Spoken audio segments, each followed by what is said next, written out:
Hello, everybody, and welcome back to the Rocky Top Insider Press Pass podcast. I'm your host, Jack Foster, as always, here coming at you on a Thursday, November 7th edition, joined alongside Ryan Shepard and Rick Butler. Got a lot to get to today. Going to go over Tennessee's spot in the college football playoff rankings release that came out on Tuesday night. If you're watching something else, obviously, it was a big thing going on in our country. There were the rankings release going on ESPN as well, so we'll have to get to that before previewing the upcoming Mississippi State matchup with Tennessee. Another Kneeland at night game here on Saturday night in Knoxville. And Ryan's got some basketball notes, Rick as well, as both of them were in Food City Center the other night for Tennessee basketball's season opener. So a lot to get to today. But first, Rick, how you doing, my friend? Yeah, good morning to you both. Happy Thursday to both of you. It's been a big week here for all of us. Jack, you and I were talking yesterday a little bit. We were talking about that reveal show on ESPN. Man, Reese Davis was in his bag with that election introduction to the playoff show. You know, I'm a sucker for that kind of stuff. I'm a sucker for the polling references that he was making, and I thought he really tied it all together. Now, I get why some people might have said, a little bit over the top, a little bit too much, but hey, I thoroughly enjoyed it. I thought it was fun, and you and I were talking about that a little bit yesterday, but you had a different point of the playoff reveal show that you were telling me about. Yeah. Well, the Kornacki board was a little hokey. I love the Reese intro, but the Kornacki board, Steve Kornacki, who works on NBC, does the Sunday Night Football halftime stuff with the playoff percentage boards later in the season. The second segment of the playoff show was just a little bit cheesy, but you're right, Rick. Reese nailed the intro to the show. He's so good at writing those. A terrific journalist, you can tell. Journalist first, I would say, TV guy second. So it's always better when guys are like that because, I just think if you're a writer first, you excel in many different areas within media. That's the crux of everything, if you will, the backbone of all these skills. So it was a good show, though. Always like the hour-long shows over the 30-minute shows can really dive in and hear from different voices. It feels like there are a lot of things about this playoff show, Ryan, is that it doesn't matter this early in the process. But I would push back on that. It matters for a team like BYU, who is ninth and being disrespected and pretty much has to win out to make it and win their league as a 13-0 school to ultimately make it. Has no room for error in that conference title game, even if BYU is 12-0. So it can matter, and I think it matters for Tennessee, who comes in at number 7.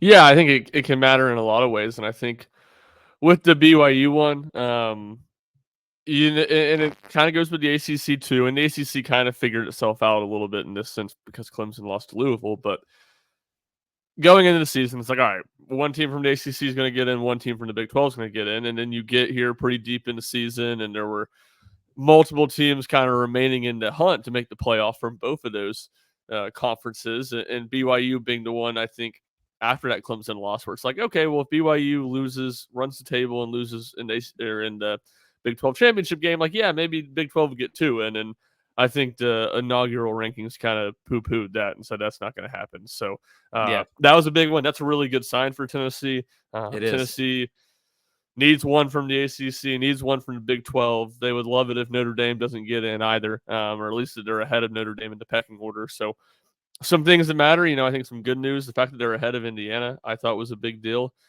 because Tennessee and Indiana are kind of in the same spot. Now, Tennessee has a loss. Indiana does not, but Indiana has a game against Ohio State. Tennessee has a game against Georgia. You would assume if both those teams lose those games in similar fashion and then, chalk the rest of the way, win the rest of their games, Tennessee would stay ahead of Indiana in the rankings. I think that's a big deal. And you could kind of go on the reverse side of it with Penn State and Texas being ahead of Tennessee with one loss and not as good as a win, but with losing to a much better team. In Penn State one, I don't think really matters because I don't think Penn State's going to lose another game this season. But the Texas one very well could come back to matter if Tennessee loses to Georgia and Texas loses to Texas A&M the final week of the season. So some good for Tennessee, some bad. They were kind of in the middle of where they could have been, but overall, I think more good than bad, at least when you look at things in totality with where Tennessee landed in the initial playoff rankings. Yeah, it could definitely be worse. I mean, when it comes down to it, Tennessee is still ahead of 2 undefeated teams in Indiana and BYU. They're getting respect for the Alabama win, which Alabama coming in at 11th, maybe higher than some thought. So the committee respects Bama a bit too, probably because of its Georgia win. So being ahead of Indiana is huge, as Ryan mentioned. It feels like a 10-2 Tennessee would get in over an 11-1 Indiana, I would think. Now the timing of the losses will be different, same as it will be with Tennessee and Texas. And that would be, if you're a Texas fan, the pushback of 10-2 Texas gets out over 10-2 Tennessee based off these rankings. Well, timing of losses is different. I will say in the past, the College Football Playoff Committee it hasn't been as extreme if you lose later than in the AP poll. The AP poll, it just feels like, oh, you lose now, you get bumped down. And it's just a lot about timing. And there's not really a lot that goes into it. College football playoff rankings, it's a little bit different. You can tell they really focus on which losses and which wins mean things. But the big thing here, Rick, is Ryan mentioned it. The negative for Tennessee is being behind Texas and Penn State, and there's a big argument that Tennessee should be ahead. All three have won losses. Texas and Penn State do not have a ranked win based off these rankings. Tennessee obviously has the Alabama win, so Tennessee the best win, but by far the worst loss against Arkansas. Seems the committee is valuing that loss, or at least weighting it heavier than the wins here, and it could pose a problem for Tennessee later on if chalk flies and A&M beats Texas with this scenario.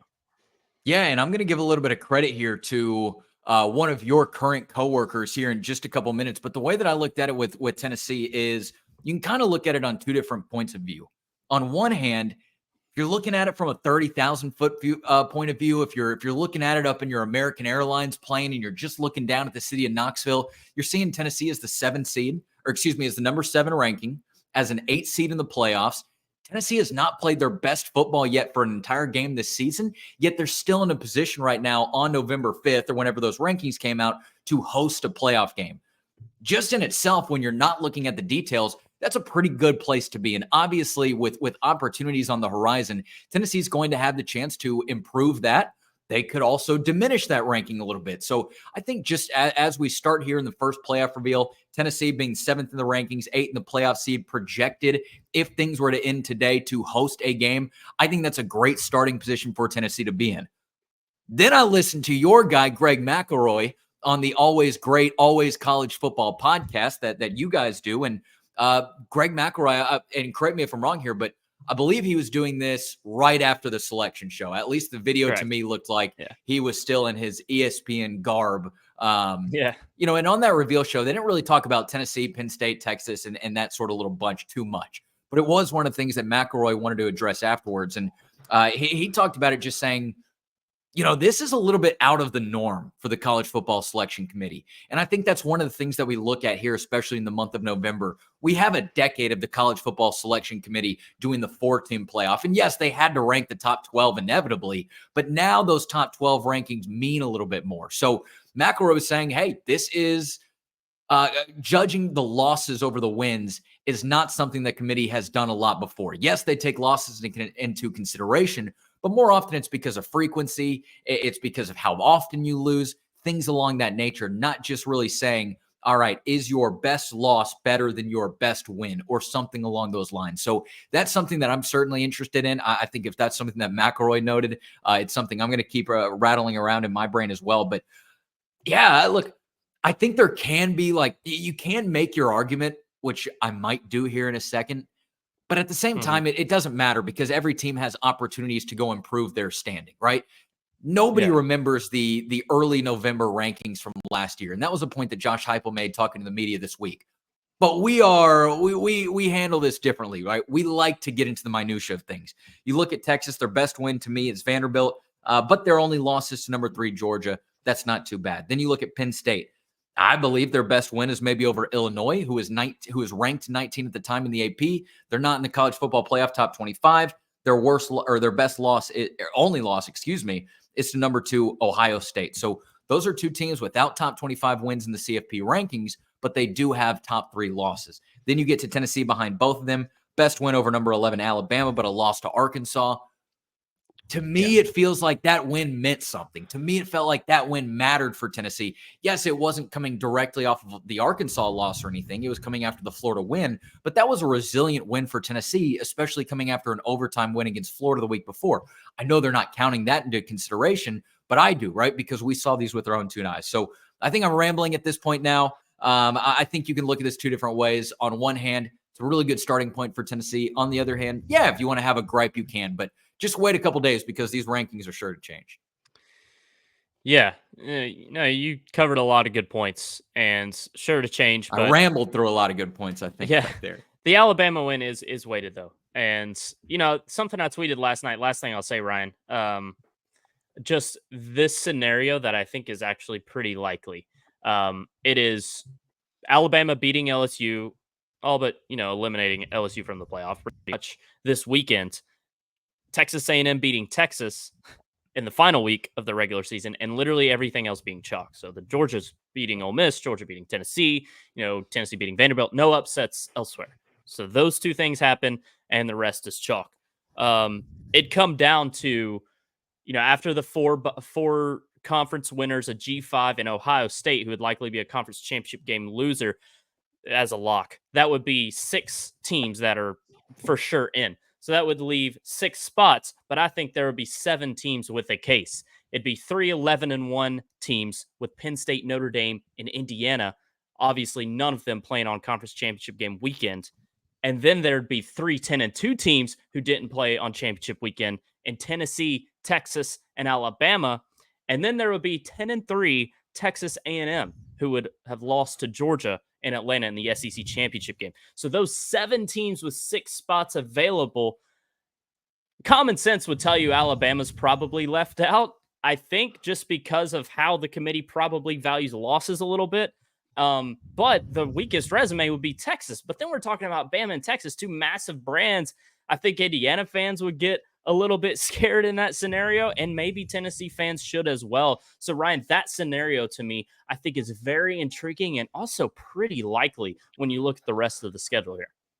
Yeah, definitely a strong possibility because the Texas versus A&M game is in College Station. Is that right? Correct. Yes. Yeah. You got to pay a pretty penny to get in it too.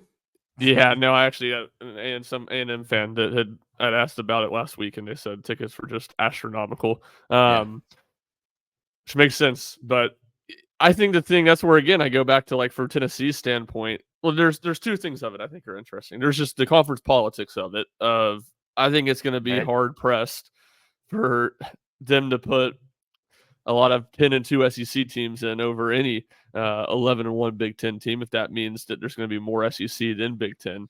But again, that's why I was almost surprised, or I thought it was such a big deal that Tennessee right now is above Indiana. And that's why look, I've said it before. They're going to do what the committee's going to do what they want to do, and then they're going to justify it however they have to. But it would be a pretty glaring hypocrisy for the committee to have Tennessee out of Indiana right now, and if the Tennessee loses to Georgia close and Indiana loses to Ohio State anyway, to then flip that. So I think that's why, to me, that's a big deal. The head-to-head over Alabama, you would think, carries a lot of weight. Who knows if it really will? And you're right. I think the Texas one's interesting. Texas is the team that, in my opinion, should be left out in that scenario because they'd have one decent win, really, over Vanderbilt. This was not even like they'd have any other competent wins for that matter. What would their next best win be? Like Florida this weekend? They're maybe beating Arkansas later in the season. Oklahoma, Florida, Arkansas, whoever finishes with the best record. Yeah. So I don't know. It feels like Tennessee would be in a solid spot there. And I'll say the other one that to me I'm watching I think could be interesting because it would still be a good win, but it feels like this A&M win is carrying so much weight for Notre Dame right now. Mm-hmm. What happens if A&M loses to Texas and then then A&M's 9-3 with one good win over LSU? Is that still going to carry just the astronomical amount? I mean, it's a good win still. Don't get me wrong. But it feels like that win is doing a lot of legwork for Notre Dame right now to overcome the worst loss of anybody that's a playoff contender has. Well, yeah, in that scenario, I think Notre Dame needs if Notre Dame, I know the A&M win for Notre Dame fans, you want to look good, but if A&M and LSU get bounced by losing to Texas and LSU losing to Bama, I don't think it'll matter. There just won't be enough Yeah, they're teams just going to be because fine. they're not going to put an 11-2 SMU in over Notre Dame. They're just not going to Yeah. do it. So Probably I think only Notre hurts. Dame's, yeah, I was going to say it probably only hurts them if they lose another game, and then they're 10-2, trying to fight for that last spot essentially. yeah. I think Notre Dame. I just think they're going to be safe, man. I don't know if there's enough teams like it have to. I don't really see a scenario where they get left out. To be honest, like I'm thinking about it right now. It's just hard to see how much chaos could happen to where they would. Because Texas beating A&M would eliminate them, and then our problem is solved here. The other six get in, and A&M's left out. But an LSU getting in the mix would cancel out Alabama. It's just a swap. So I think Notre Yeah. Dame's fine. But you're right. Their resume isn't great, and it's really just the A&M win. The Louisville win looks a little bit better with them having true. beaten Clemson, who I think was frauds. But yeah, it's Let me interesting. tell But you. yeah, Go ahead. Y'all go. I was just going to say, to the justifying things standpoint, the committee does have what's going to be, at the time, a top 25 win over Navy and probably a top 25 win over Army, which, while I don't Yeah. think those wins are truly that impressive for Notre Dame, it probably gives them the justification to, claim those Yeah. as really strong wins. I think they'll Let me be tell you, fine, but I don't the think they'll people, host. the people in my circles back home, you just mentioned them. They're mad about the Mustangs. They're Mustangs mad over in my circles back home. They believe that the ponies should be in the race. You know what? I also believe that the ponies should be in the race. Now, I don't have a ton to back that up. I'm sort of just speaking with my gut, with my heart here a little bit. I like the ponies, but Hey, just beat Miami. Just beat Miami. You're in. yeah, they still could be a bit of a wrecking ball. Depending on what I happens. got fun quarterback. I like Kevin Jennings. He's fun. Yeah. Fun team. It would be also very hilarious if Pony SMU up. wins the ACC year one. Yeah. Like, It how would about be. that? That would be awesome. It would be. I'll tell you what, the conference They've got two expansion good hasn't. I've had no problem with conference expansion in football, like wiring my brain to it. Like all of it, Yeah. I think of it right first try. Basketball, it's taken me a while. Like I see USC the other night. I was trying to find the USC Chattanooga score. I'm clicking on Pac-12. SMU being in the ACC today threw me off on something. Even Texas lost to Ohio State, and it was like on opening night, it was like the only 3 Power 4 teams or something to that extent that have losses were all in the SEC. And I was like, who's the third? I was like, A&M lost, Missouri lost. Who's the third one? It's like, oh yeah, Texas during the SEC. So it's throwing me off in basketball. It's not doing it in football, but it is in basketball. Rodney Terry lost his season opener. Yeah, they lost to Ohio State. Okay. Jake Diebler. Were either ranked? I think Texas was like 22, 23, something like that. Okay, so maybe back end. I think football dominates everything, Ryan. Is that when we think about these expansions and it's all just centered around football, it's easy to forget the other sports. Exactly. And how that affects. You're like, oh, wait, now I got to put basketball brain on and think about which teams are good in which leagues and how that changes the league perception and stuff like that, and the hierarchy. So it's just when you talk about expansion, it's always football is what Football. drives it. So that's always the lens that you talk about it through. And then when it gets here, it's this is Rutgers soccer's going out to play USC on a Wednesday night. They got to deal with it too. So dumb.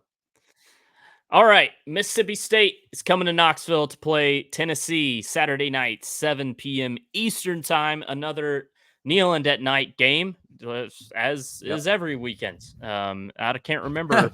The Alabama game was in the afternoon, but outside of that, I really can't remember. Has Chattanooga, I guess, is the only other home game that's not been at night? Yeah, because that was what, 12:45? I don't think I've gone to sleep before 2 a.m. this Crazy. football season since that game at 2:40 or 12:45 p.m. Yeah, UTEP is luckily to close the year. UTEP and Vanderbilt are both early games. Okay, there you go. It's good that Vanderbilt game's not at night. Nice 1 p.m.er. That's weird too. Against UTEP. Anyway, Tennessee versus Mississippi State. I won't Yeah, complain. right. I will not complain. Miss State, not a great team. In fact, last in the SEC. 0-5 in league play, 2-7 overall record.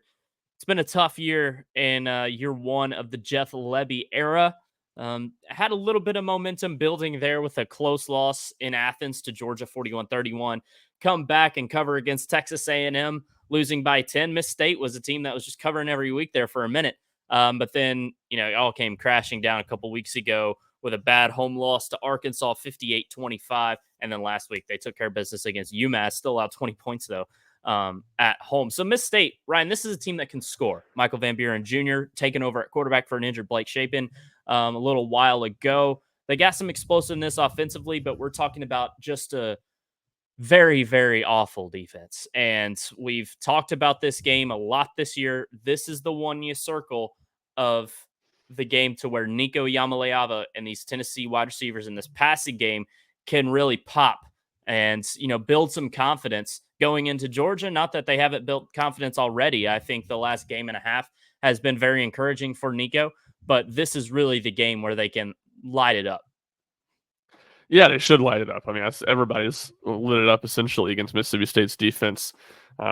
Just looking at numbers, worst scoring defense in the SEC by 8 points per game. Worst total defense in the SEC by 74 yards per game. Worst rush defense in the SEC by 49 yards per game. Staggering margins on those. 15th best pass defense. So, they're pretty. That's the strength, and they're the second worst in the SEC there. So you're right. And look, I mean, Tennessee's moved the ball well between the 20s. Definitely the last two games.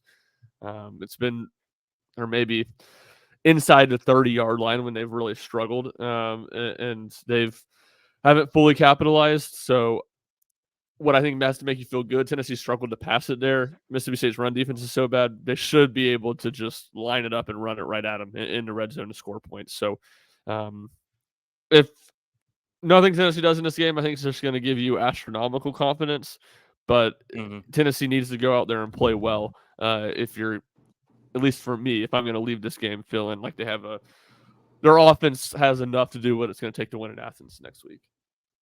Yeah, Rick, obviously we give keys to the game every week. What would kind of be your biggest key here for Tennessee against the Mississippi State team? 24-point favorites we're talking about here for the Vols. Yeah, well, I'll say these two things real quick. And I think I've told this to Ryan before, so I'll ask it to Jack. Jack, do you remember those old SportsCenter clips? My two favorite anchors were Stan and Neil back in the day, and I believe it was Stan who would say, "Is that bad?" And then it was Neil who would always follow up with, "It's not good." Do you ever remember that bit from those guys? I do not, but that is good. That is a good bit. Well, that's what I immediately thought of when Ryan was reading out those defensive stats by the Bulldogs. Just, is that bad? It's not good.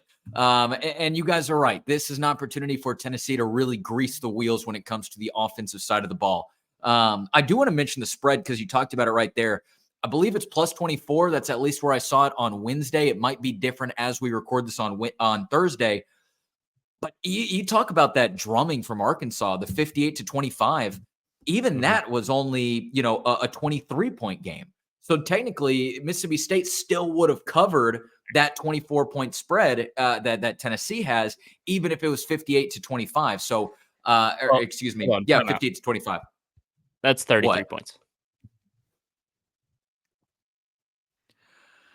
Ryan, don't come back in and get mad at my math here. He's one of the worst mathematicians in the entire world. No. It's been at least over a year since I've made one really bad math mistake. Yeah, really bad. You're probably right. That was one though. The timer has been reset. We're looking at the sign in the RTI offices that says "Days without Rick fumbling mathematics." Zero. Okay, a 33-point game. You're right. I wrote those numbers a little bit small there. Why don't we go to something I know a little bit more about?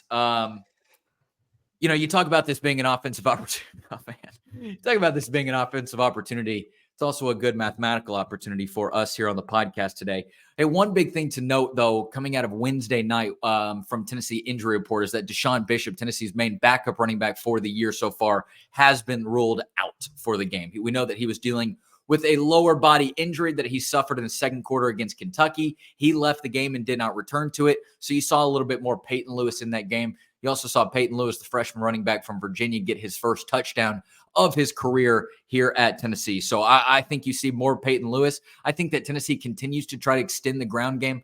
But you guys are right. This is an opportunity when you go to Athens next weekend to figure out and just to get everything that you want, moving in the right direction. I would try to get Dante Thornton a couple quick passes early in the game to make sure that he's feeling good. Same with Chris Brazzell. Same with the tight ends, as obviously the tight ends have been a key part of Tennessee's offense a good bit this year. So I think that you just want to get your guys comfortable. I think that with them becoming comfortable, you will see points on the board. But man, you're not going to have a better meaningful opportunity. Yes, they could do it against UTEP, but that's after the Georgia game. You're not going to have another meaningful opportunity to figure out how to just punch somebody in the face in the first round, right? Of a 12-round fight, you want to land some punches in the first round. Tennessee has not done that in a while. Now they got close, but special teams mishaps kind of ruined that last weekend, although those were some pretty lengthy field goals. But you're not going to have a better opportunity to try to just throw some punches and connect with some punches early in the game than you will against Mississippi State. So that's one thing that I'm looking for. I know we've been talking about it like broken records the last couple of weeks, but Mississippi State is the worst of all the teams that we've been talking about: Florida, Alabama, Kentucky, and the Bulldogs. So, man, you got an opportunity to go punch somebody in the face. It looks like Tennessee is not going to have Deshaun Bishop for that, but they still got a chance. Yeah, and while Tennessee's heartbeat, offensively is the run game and Dylan Sampson, I do think you want to see the aerial attack excel here. And, a big game for Chris Brazzell wasn't, featured as heavily last week. Dante Thornton is a playmaker. The tight ends have been great. It kind of feels like it's any given week, one of these Tennessee pass catchers can lead the way and have a big game. And I think that's kind of what we expected before the season. We talked about our worries with the receiving corps is that there wasn't going to be a guy. I don't really think there is. It's just, it is who it is. And there's 8 options. It feels like it's a pretty deep unit when you talk about the receivers and the tight ends put together that Nico can distribute the ball to. And Nico was fantastic at that last week. But I just think you want to see, more success and more efficiency. And by the way, Nico Iamaleava only has 3 passing touchdowns in SEC play. It has been, what is that? 2 months ago today. We're coming at you on Thursday, November 7th. 2 months ago today was the last time Nico Iamaleava threw multiple touchdowns in a game. That was against NC State on September 7th. So it's been a minute since Nico's even thrown multiple touchdowns in a game. He hasn't done it yet in SEC play. I think it's possible that Nico can double his SEC passing touchdown total in this game alone and throw for 3. He's only at 9 on the year. Let's see some passing scores. I think that's what Josh Heupel has to want here, and better red zone passing offense too, which Ryan alluded to a little bit earlier. Red zone offense in itself should be great with the rushing attack Tennessee has. And as Ryan said, you can run at Mississippi State, at free will pretty much. But I think the passing offense here, if you're really going to feel comfortable with Tennessee going into Athens, you have to be balanced against a Georgia team. And to do that, I think you want to see a big day out of Nico and these receivers. Yeah, 100%. And it's just the fact that it's going to be the Georgia game will be the hardest game all year to run the ball in the red zone, and that's really been the only way they've had success in the red zone this season is just running the ball. So they're going to need to be more efficient there. Look, they need to catch the football.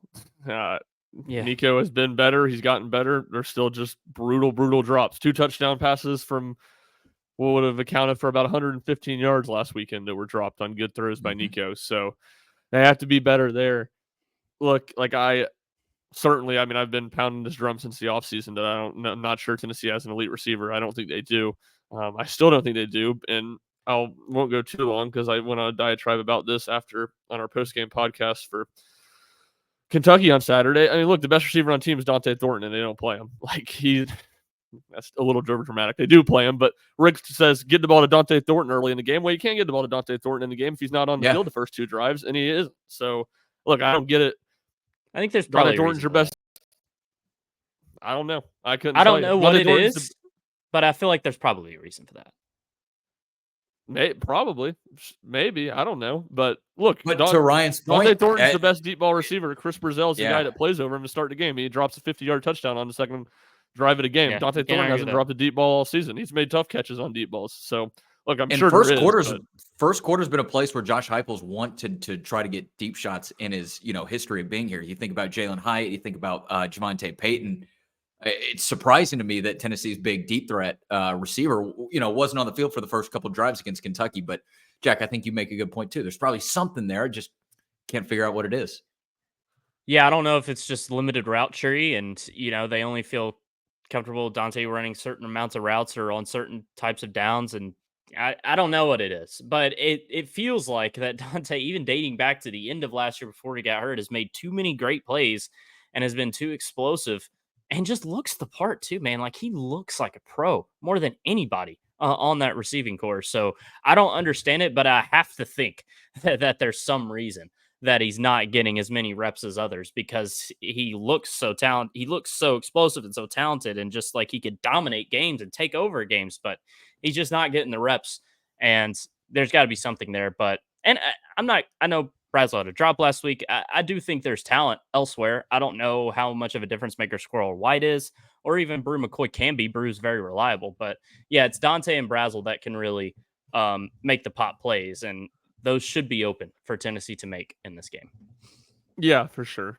I think there's some level of preconceived notions going in on just what the role is going to be between Brazel and Thornton. Obviously, those two guys play the same spot, and it's not like Brazel has been bad for most part this season. He's just been underwhelming. Yeah, you're right. Especially that would early. be my guess. And you're right. It's just like there's just so much fine at receiver for Tennessee. They're fine in the slot. Yeah. Squirrel White's fine. Chas Nimrod's okay. Brew's solid. Brew's good for what he is. But he's just the ceiling there is pretty limited, and he's not going to do. Brew's going to catch 95% of his passes on the quick curl route and the quick slant, and he doesn't have the breakaway speed to turn those. He has the physicality to get 5 more yards than maybe Brazel or Dante Thornton would get on that play, but he doesn't have the speed to ever turn any of those into big plays. I mean, he caught that pass on, I guess it was in the second quarter on Saturday, and I can't remember exactly what happened, but he broke one tackle real quickly, and it was like anybody with any speed would have scored, and he got hawked down at like the 17-yard line. It's like, and you knew there was he didn't have the breakaway speed to score on it. I think that is the drive Tennessee did end up scoring a touchdown on, so it didn't end up killing them a ton. But yeah, Brew's a fine player. He is what he is, but he's just not a star type guy. Was that the Peyton Lewis drive? I don't think it was. I don't think it was the Peyton Lewis touchdown drive. I was thinking it was because I said that's the drive they scored on, but maybe it wasn't. Maybe it's another one. Yeah, I don't know. You have a better memory than I do. I'm not positive of that either. I'm just thinking, like, I know they scored in that end zone, and I'm just thinking, like, where he got to on that play. I can't remember how Tennessee would have messed that up, but certainly they've messed up a lot of prime scoring opportunities. No, I think you're right. Now that you put it in that context, because Gilbert didn't miss any of the field goals that would have been that close. So they would have had to have either had a turnover or punched it in, and I don't remember them having a turnover right there. So I think you're right. We'll see we'll see a lot more Peyton Lewis coming up on Saturday, though. Feel confident about that. I think everyone's a little excited to see a little more of Peyton Lewis look good last week. You mentioned the spread earlier. Rick, where are you leaning? You don't have to give a score prediction right now, but just where are you leaning on the score, disparity here on this game, scoring gap? I think the question here is the floor should be Tennessee scores 30 for the first time in SEC play. Vols haven't done that. That should be done on Saturday night, but can the Vols get to 40? And can Mississippi State become the first team to score 20 against Tennessee? Yeah, for the record, I don't know if you're going to be able to see this, but I did write down here, right? I wrote down the 58, and then I wrote down the 25, and I said, what connects that? And I did write down 49 right there, but obviously I read it as 58. I'm just trying to make myself sound a little bit better than the elementary school mathematics level that I presented earlier on. Jack, I think that you hit the nail on the head right there. If you're Tennessee's defense, man, you take a lot of pride in this streak of not allowing any opponents to get 20 or more points on the season so far. But believe it or not, you might not expect it from the SEC's last place team. Mississippi State is going to have an opportunity with one of the Van Buren boys leading the charge. And I think they're going to have some opportunities to put up some points. And so how's Tennessee's defense going to respond to that?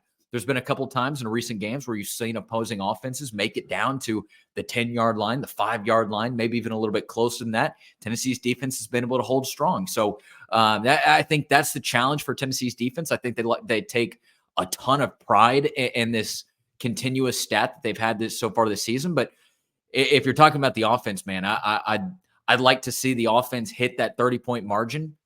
But I'd like to also see the Tennessee offense maybe hit, 2 or more scores in the first half. Again, I think that's something that has got to kind of figure itself out here in these next couple of weeks as you lead into the postseason, especially as you lead into that Georgia game, which is less than 2 weeks away.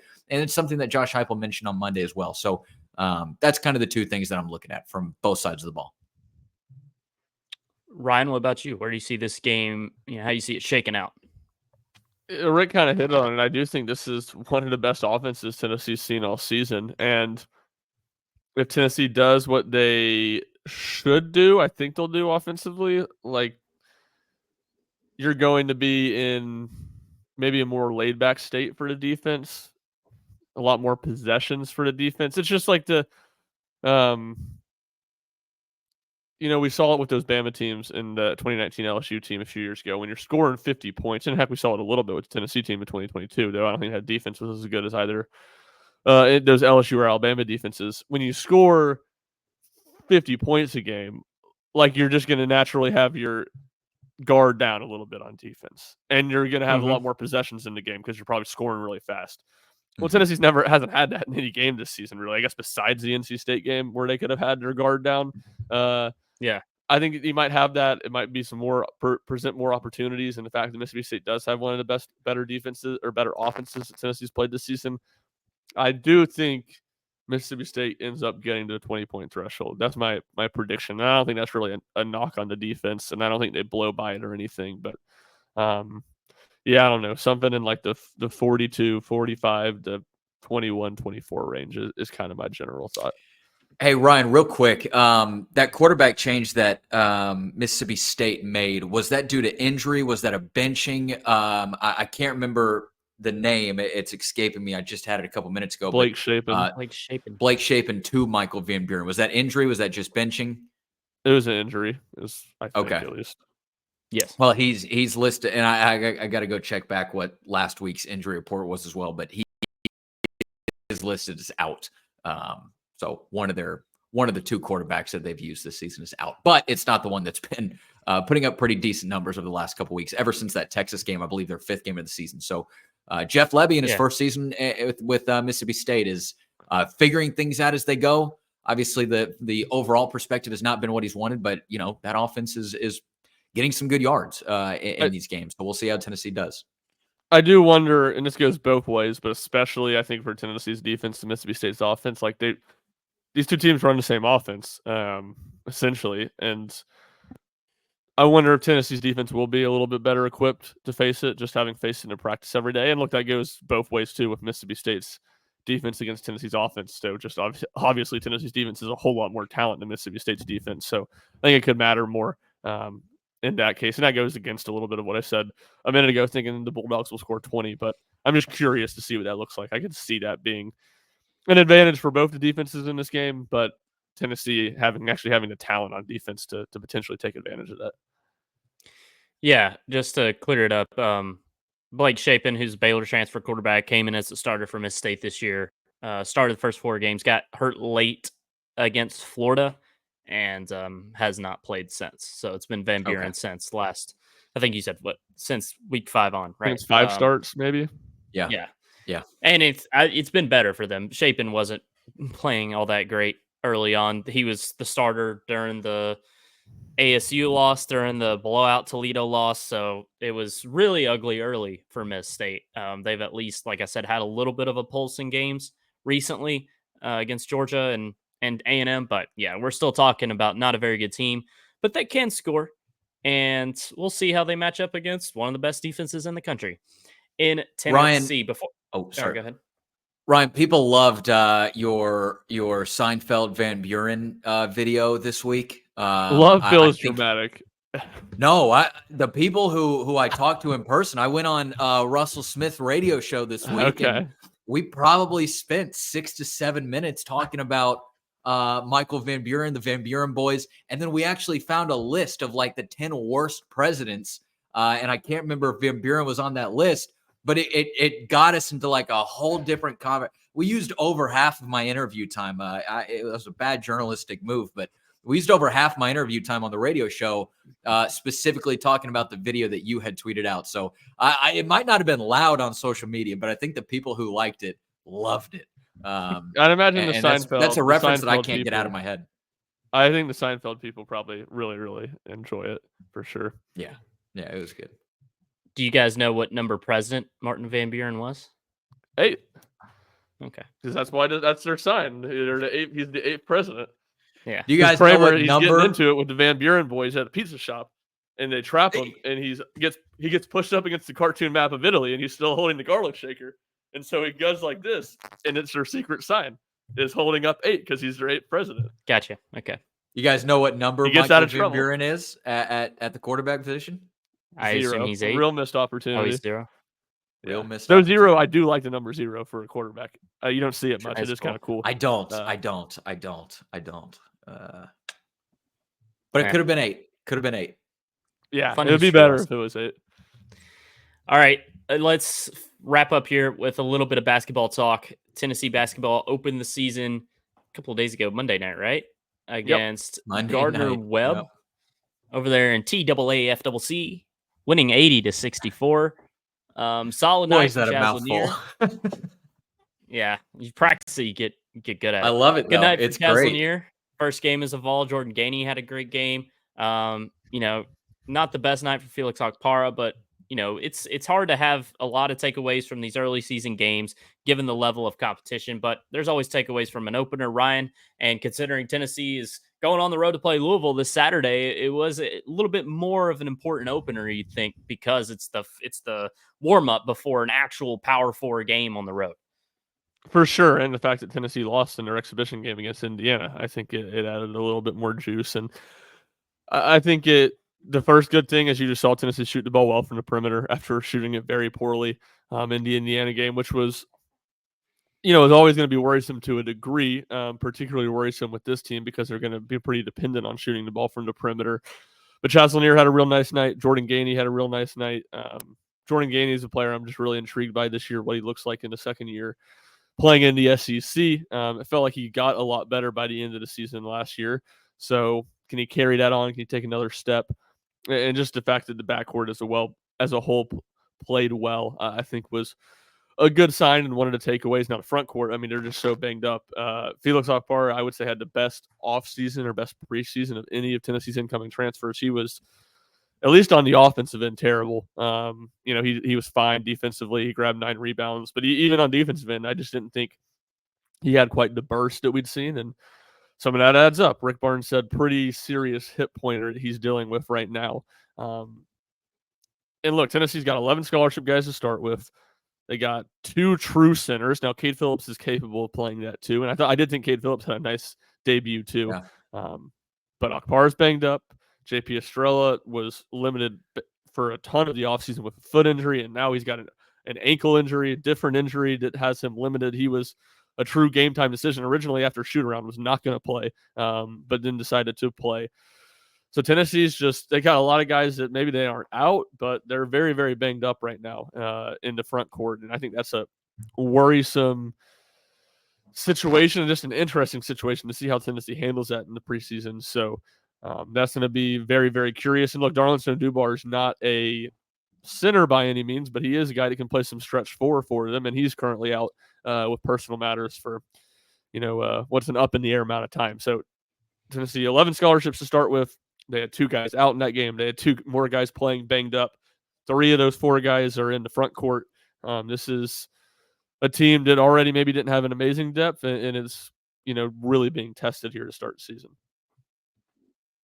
Yeah, Ryan hit the nail on the head on a lot of that from the game that we saw on Monday night in TBAA at FCC. TBAA FCC. The second A is that, so you don't have is to say. the at TBAA FCC. Which, by the way, if in case you missed that game, which I think, judging by the state of the crowd that was there, a lot of people were not in attendance for that Monday night game. You can head over to the Rocky Top Insider account, get a good feel for what the Tennessee basketball pregame sort of light show and the introduction scene is like. I believe we got about a 2.5-minute video from the beginning of the light show to the end of the introduction. So you can go and check that out before you make it yourself, if you can, to the arena for a basketball game this year. To me, Ryan hit so many great points. I don't want to just repeat those for the sake of repeating them. But to me, it looked like a team that, hey, has been a very veteran-led team over the last handful of years. 2 of those big veteran pieces are not there anymore, but you also lost a lot of pieces around them. But you brought a lot of new pieces in. You brought in 4 players from the transfer portal, 3 of whom played against Gardner Webb on Monday, one of which did not play, as Ryan just alluded to with Dubar. But that's a lot to work in, right? Especially from players who you're asking to have an impact role with this team, whether it's offensively or defensively with Akpara, Milicic, and Lanier. So there's still a lot of meshing going on. And to me, it looked like a team that has potential, that is still figuring things out, but is meshing here early in the season. They don't have a Josiah Jordan-James, a Santiago Vescovi, a Zakai Ziegler, a power trio who's been playing together for several years. They're working these guys into what the Tennessee basketball team and culture is. So I don't say that as a knock. I don't say that as a worry or even a criticism. I just say it as, man, that's what this Tennessee basketball team is looking like with this year's particular roster. So I think there might be some growing pains that you see from here to maybe the end of the month, maybe the start of the conference season. I think there's going to be fascinating games that we'll talk about and we'll break down more as the season goes along. But yeah, I think there'll be some growing pains. It's a team that's figuring out how to mesh together. But boy, you saw some talent there, especially from Chaz Lanier. He was the best shooting guard in the portal for a reason. You didn't really see that against Indiana in his true debut with the Tennessee basketball team in Knoxville, but you saw it in the season opener against Gardner Webb, I believe the Run Bulldogs. Is that right? Yep. Yeah, the Run Great Bulldogs. mascot. So there you go. Tennessee 1-0 to start the year. And we will have boots on the ground for Saturday's game against Louisville. Boy, what a day you've got coming up for yourself, my friend. Yeah, for sure. A lot of time on the road. And just to go back to something you said a second ago, I think that's a good point, with just the continuity and stuff. Like defensively, I did not think Tennessee was up to their standards in that game, and I don't think that's super surprising. I think I wrote in one of my previews that I expected that, and the ceiling's really high for that group, but just not maybe quite as cohesive as a unit. Moving on to Saturday, 12 o'clock tip, ACC Network against Louisville. Louisville will probably be the most improved team in the country this season, which speaks to them, but also hard to speaks to do. how terrible they were last year. They were awful. No kidding. So first year, Pat Kelsey era, almost a whole new team. They it was Morehead State 93-45 the other night, just in a beatdown. Good program. They're 54 on KenPom right now. Tennessee's 1-point favorites according to KenPom. Betting odds probably won't come out until Friday afternoon sometime, but we'll have it on the site when they do. So basically a pick-em game and a real good, true test for this Tennessee basketball team real early in the season. There was a clip floating around this week of Louisville basketball, and one of the plays that they had, it was an offensive play. There was just a ton of motion going on around the perimeter, guys slipping and sliding past each other, and then eventually you get a giant banana roll down to the basket for a big alley-oop from three-point line at the perimeter. It looked nice. I mean, it was good basketball. I'm certainly not a coach. I've never schemed up basketball. We'd have to ask our cohort Ethan Zinn about that one. But it looked even a little bit like some of the clips I've seen from the JJ Redick offense with Dalton Connect, and just a lot of the movement, a lot of the motion, just kind of running around, and then eventually you get some guy just wide open, and it's pretty impressive. So going to be a big game this Saturday. By the way, Dalton Connect got his first start, I believe, of his NBA career last night. I didn't see the box score. I don't know how he wasn't did. a great box He didn't score. play. He didn't play. Okay, good at don't all. look at the box score. Maybe. I watched the game. Okay. Rick was did in you? the house, the FedEx Yeah. Forum. I saw that courtside. That's pretty cool. Rick was Maybe with made him his, nervous. No, I'm just kidding. with his son, and then Big Ray Hand was sitting on the other side of him. So Tennessee well represented there at the FedEx Forum. I don't know who played worse, but maybe Dalton Connect outplayed Zach Edey because both did not play well at all. It was a Okay. tough night for the Rooks. Neither had a revenge game. No, I guess it wouldn't have been a Purdue revenge game, but no. As the still. Grizz handled LA at home. All right. That'll wrap up basketball talking for the last 2 hours of this podcast. Ryan will talk about his experience last night in Chattanooga in the Fall World Series that only lasted 2 innings for Ryan. So for the next 2 hours, Ryan, you have the floor. Yeah, I guess I'll talk about. I guess they just got to cut into 4 hours of driving what I talked about in the car for those 4 hours and a half, and the 30 minutes of baseball I got to watch. So Yeah, exactly. But what the brutal part of that was, and I can't remember, I texted y'all this. I left at 2:00 to go down there, and I checked the weather app to see what the weather was going to be like, what I should wear. 0% chance of rain at 2:00 yesterday for Chattanooga, and it got rained out. brutal. That is So too bad. brutal. But hey, Tennessee I walked baseball's out to my back in truck. action for 2 nights. I walked out to my truck at one point yesterday, and it was weirdly kind of just sprinkling here. Like, huh. I wonder if that's in Chattanooga as well. And sure enough, I looked at the RTI Twitter account, and there it was. Game, not postponed, but canceled, whatever it was. But Tennessee will be back in Kodak tomorrow night, right? On Friday night for Game 2 of the World Series. So you can follow along there. And, we got you covered all weekend long with basketball, Fall World Series, and, of course, Tennessee versus Miss State late night in Neyland on Saturday. You can follow Rock Top Insider at Rock Top Insider on all social platforms. Follow Ryan at rshump00 on X. That's SCHUMP. You can also follow Rick at Rick Butler. I'm at Jack Foster Media. And of course, stay up to date with all of your Tennessee athletics coverage needs on RockyTopInsider.com. Appreciate you watching this podcast. If you are on YouTube, be sure and like, comment if you want, and of course, subscribe to the channel. And if you're listening wherever you find your podcast, we appreciate you very much. Before Ryan and Rick, I'm Jack. We'll see you next time.